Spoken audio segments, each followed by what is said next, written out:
টেনিসে বিশ্বের 1 নম্বর doubles player Sania Mirza এখন আমাদের সঙ্গে। सानिया सिर्फ 29 साल की उम्र में ऑटोबायोग्राफी लिखना मतलब अनयूजुअल है काफ़ी, क्योंकि आपको टाइम ही नहीं मिलता है। नंबर 1 है आपके स्पोर्ट में, बट इंस्पाइट ऑफ दैट इस तरह के निर्णय लेना, डिसीजन लेना, मतलब आई थिंक ये प्रोसेस स्टार्ट हुआ 6-7 साल पहले। मेरी, जैसे आपको पता है, I had a long career. I started my career very young and I had enough experiences on and off the court, और इसी वजह से we thought that it's great to start penning down things slowly but surely, and I am so glad that I did, because this is my story and directly from me, and I feel very proud to express my self this way and share it with you all.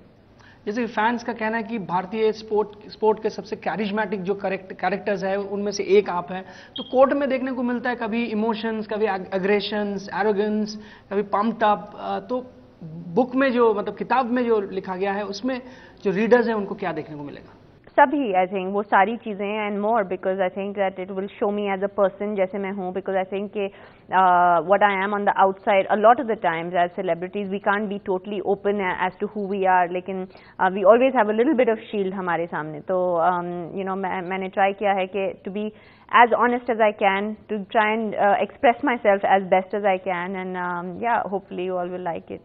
Sania, अगर देखा जाए, the name suggest S against odds, काफ़ी difficult रहा ये सफ़र आपके लिए। India जैसे country से इतना आगे तक जाना, सिंगल्स में चोटी के 20-25 खिलाड़ियों में से पहुंचना, फिर नंबर 1 बनना डबल्स में, तो सबसे कठिन समय आपके करियर में देखा जाए तो कौन से समय था सबसे कठिन, जब आपको शायद लगा होगा कि इससे आगे शायद आप नहीं बढ़ पाए? आई थिंक ऐसे कठिन समय बहुत आते हैं। एक, जब आपका करियर इतना लंबा होता है तो ऑब्वियसली आप अप्स एंड डाउन हमेशा देखते हैं, चाहे वो बहुत सारे अप्स हो या बहुत सारे डाउन्स, लेकिन I think for me toughest was to deal with injuries. एक एथलीट के लिए इससे बढ़ के कोई बुरी बात नहीं हो सकती कि आप घर पे बैठे हैं and you think that you are fit, but लेकिन आपका नी ट्विस्ट हो जाता है या एंकल ट्विस्ट हो जाता है, जो मेरे साथ हुआ, और you are forced to sit out and forced to not do what you love doing.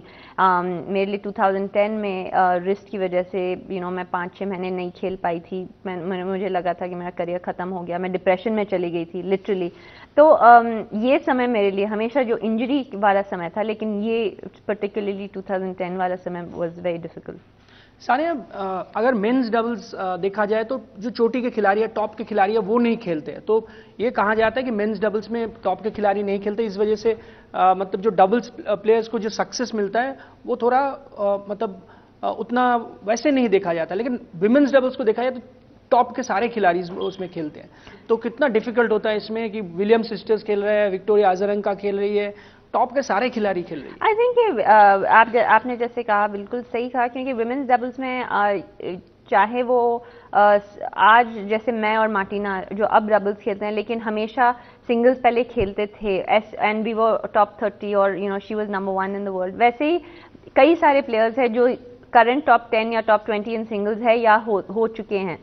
तो आई थिंक इसी वजह से it is as competitive and it's so difficult for us to stay and maintain that level of play, and there are some great teams जो change भी हुई हैं इस साल, and there are some great teams that we play against, and it's always a great challenge to keep ourselves at the top. Sania, fitness जो regime आपका है वो कितना अहम रोल प्ले किया ये इतने, मतलब ये सक्सेस स्टोरी में? कोई रेडिकल कोई ट्रेनिंग रहा? जैसे कि हमने सुना कि एंड्रे अगासी कभी पहाड़ में, मतलब पहाड़ी में चढ़ते थे, मतलब हिल्स पे दौड़ते थे, तो इस तरह का कोई रेडिकल? हिल्स पे हम सब दौड़ते हैं एक्चुअली, हर एथलीट को, स्पेशली टेनिस प्लेयर को, क्योंकि ये फिजिकली इतना डिमांडिंग स्पोर्ट है, and also one of the most competitive sport in the world है इन टर्म्स ऑफ 180 कंट्रीज जो खेलते हैं।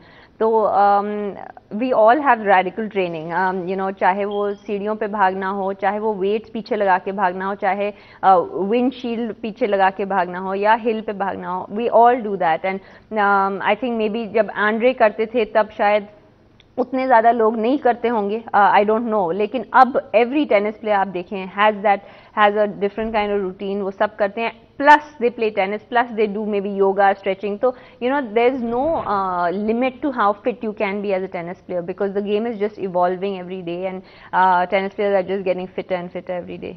सानिया, रियो ओलंपिक गेम्स के लिए किस तरह का प्रिपरेशन है आपका, और पूरे देश आपके लिए दुआ कर रहा होगा जब ओलंपिक गेम्स में आप हिस्सा लेंगी, तो किस तरह का प्रिपरेशन है अगर बताएं? आई थिंक मैं ये हमेशा से कहती आई हूँ कि ओलंपिक्स हमारे लिए बहुत इंपॉर्टेंट है। टेनिस प्लेयर्स हमारा हमेशा ख्वाब होता है कि हम जाके इंडिया को रिप्रेजेंट करें और ट्राई करें कि एक मेडल जीते, लेकिन आई थिंक कि दूसरे स्पोर्ट्स की तरह काफ़ी सारे ऐसे स्पोर्ट्स हैं जो जिसके पास टाइम ज़्यादा होता है टू प्रिपेयर एक टूर्नामेंट के लिए, जो शायद अगस्त या सितंबर में होगा, उसके लिए वो जनवरी में प्रिपेयर करना स्टार्ट करते हैं। हम वैसे नहीं कर सकते इन टेनिस, हमें week in and week out खेलना पड़ता है, चाहे वो ओलंपिक्स के वीक के पहले हो या ओलंपिक्स के वीक के बाद में।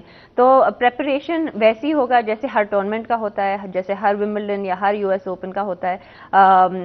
हम एक्चुअली कनाडा में खेलेंगे और हम रियो पहुंचेंगे 8 दिन पहले, एंड वहाँ पे हम प्रिपेयर करना स्टार्ट करेंगे on the 1st of the month, and yeah, and then hopefully we'll be able to try and give our best. We will give our best and hopefully come back to the medal. Sania, professional circuit में देखा जाए तो आप रोहन बोपन्ना के साथ नहीं खेलती हैं, लेकिन यहाँ किस तरह का केमिस्ट्री रहेगा और कितना अंडरस्टैंडिंग आप दोनों में? रोहन और मैं एक दूसरे को बहुत टाइम से जानते हैं और आई थिंक मैं और रोहन बहुत सारा खेल चुके हैं साथ में, चाहे वो ग्रैंड स्लैम्स में हो या IPTL में हो या हॉपमैन कप में हो। बहुत सालों से हम लोग एक साथ खेल रहे हैं, तो हमारी केमिस्ट्री और अंडरस्टैंडिंग की कोई प्रॉब्लम नहीं है। We'll just need a little bit of practice जो हमें मिल जाएगी when we go to Canada. And tennis circuit पे हमारे कमिटमेंट्स होते हैं, so obviously we can not just drop एक कमिटमेंट ड्रॉप करके, you can't do that.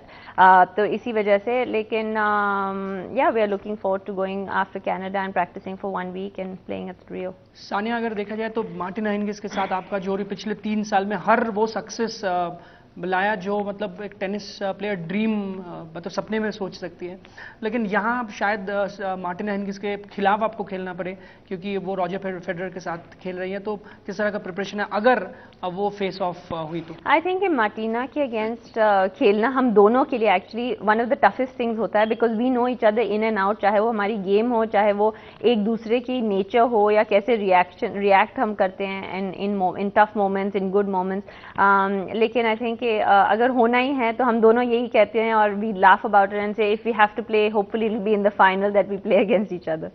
Sania, Bharat में आपसे पहले शायद ही कोई सोच सकता था कि वो रैंकिंग में नंबर 1 तक पहुंचेगी विमेंस टेनिस में। तो अब भारत में, सब कॉन्टिनेंट में, शायद एशिया में भी आपको आइडॉल माना जाता है। आपके स्पोर्ट में यंगस्टर्स जो गेम को अभी टेकअप कर रही है वो सब मानते हैं कि आप आइडॉल है, लेकिन आपके आइडॉल कौन है टेनिस में? मेरी आइडल हमेशा से स्टेफी ग्राफ रही हैं। I have idealised her since I was a little kid and I still do actually. और मैं सिर्फ एक बार उनसे मिली हूँ एंड मैंने एक्चुअली वो बुक में लिखा है, जब मैं उनसे मिली थी तो how nervous I got like a little fan and I almost couldn't blurt out a hello normal say, and yeah, so she's been someone I've looked up to and so जब मेरा forehand का comparison उनसे हुआ था कई बार, मेरे लिए बहुत बड़ी गर्व की और ऑनर की बात थी।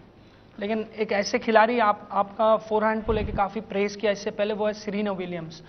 तो वो 22वां ग्रैंड स्लैम वो भी जीत गई है, तो क्या आपको लगता है कि सेरेना मतलब स्टेफी से भी बड़ा खिलाड़ी है? आई थिंक बड़ा छोटा कोई नहीं होता। I think it's very difficult to compare कि कौन इनसे अच्छा है। आई थिंक कि एरा की बात होती है, but I definitely think that Serena is an amazing athlete. She is taken women's tennis to a different level, और चाहे वो एथलेटिसिज्म हो या चाहे द वे शी प्लेज, चाहे the way she serves, and I think she is doing amazing and hopefully she can win a lot more. आखिरी 2 सवाल। शाहरुख खान आपकी जो किताब है वो लॉन्च किया, तो शाहरुख खान काफी स्पोर्ट्स एंथुसियास्ट है, और उससे पहले देखा गया कि जब नाइट राइडर्स IPL का खिताब जीता था तो शाहरुख खान ईडन गार्डन्स में उनको समरसॉल्ट करते हुए सभी ने देखा था। लेकिन आपको अगर ओलंपिक का मेडल मिला यहाँ, तो आप कुछ रिक्वेस्ट करेंगी उनको, कुछ खास कुछ करने के लिए? खास कुछ करने के लिए Shahrukh, I am really grateful कि शाहरुख ऑनेस्टली लिटरली मुझे I know how busy he is, हम सब बिजी होते हैं लेकिन he is very busy and I just had to literally give him one call and he said of course darling, I know him for many years and he is been a very good friend of mine. I am really thankful कि वो आए। It was great for Hyderabad to see him as well. हमें ज़्यादा मौका नहीं मिलता शाहरुख खान को देखने का, so it's very good that he was here. And अगर ओलंपिक मेडल जीतेंगे तो शायद रिक्वेस्ट करेंगे, सोचूंगी तब का तभी, अभी मैं कैसे सोचूंगी मैं शाहरुख खान को क्या रिक्वेस्ट करूंगी। स्पोर्ट्स में कहा जाता है कि आप गिर सकते हो, लेकिन गिर के कितना तेज आप उठ सकते हो वापस, वो इंपॉर्टेंट होता है। एस अगेंस्ट ऑड्स, आपके जो हस्बैंड है शोएब मलिक वो भी स्पोर्ट्स पर्सन है, तो दोनों के करियर में जब उतार चढ़ाव आता है तो क्या आप एक दूसरे को किस तरह से कॉम्प्लीमेंट करते हो, क्या क्या समझाते हो? आई थिंक हम दोनों का नेचर उस हिसाब में काफ़ी सिमिलर है। हम लोग दोनों हार बहुत जल्दी नहीं मानते, एंड आई थिंक कि एक प्रोफेशनल एथलीट और एक सक्सेसफुल एथलीट होने के लिए आपको स्टबर्न होना ज़रूरी है। तो आई थिंक कि हम लोग बहुत स्टबर्न है, हमें कोई कुछ भी कहे, जब तक हमारा दिल नहीं मानता हम लोग नहीं मानते, and I think that is a very strong and great quality to have which he has as well, and I feel कि no matter how many times I fall, I always have the strength to get up, and the day I don't have the strength to get up, that will be the day to retire. Sania, एक आखिरी request, जब आप Olympic में court पर उतरेंगी तब पूरे देश आपके लिए दुआ कर रहा होगा, एबीपी नेटवर्क के जो दर्शक है वो आपके लिए दुआ कर रहा होगा, तो आप क्या कहेंगी उनको, कुछ संदेश आप देना? बस यही कहूंगी कि थैंक यू वेरी मच इतने सालों से सपोर्ट करने के लिए और दुआ करने के लिए। दुआ करते रहिए कि बहुत सारे टाइटल्स मैं जीतते रहूं और होपफुली ओलंपिक मेडल भी। সানিয়া মির্জা নজর আপাতত কিন্তু রিও অলিম্পিক গেমসের মেডেলের দিকে, সব সাফল্যের পর সানিয়া জিততে চাইছেন অলিম্পিকের একটা মেডেল। কুন্তল চক্রবর্তী, এবিপি আনন্দ, হায়দ্রাবাদ।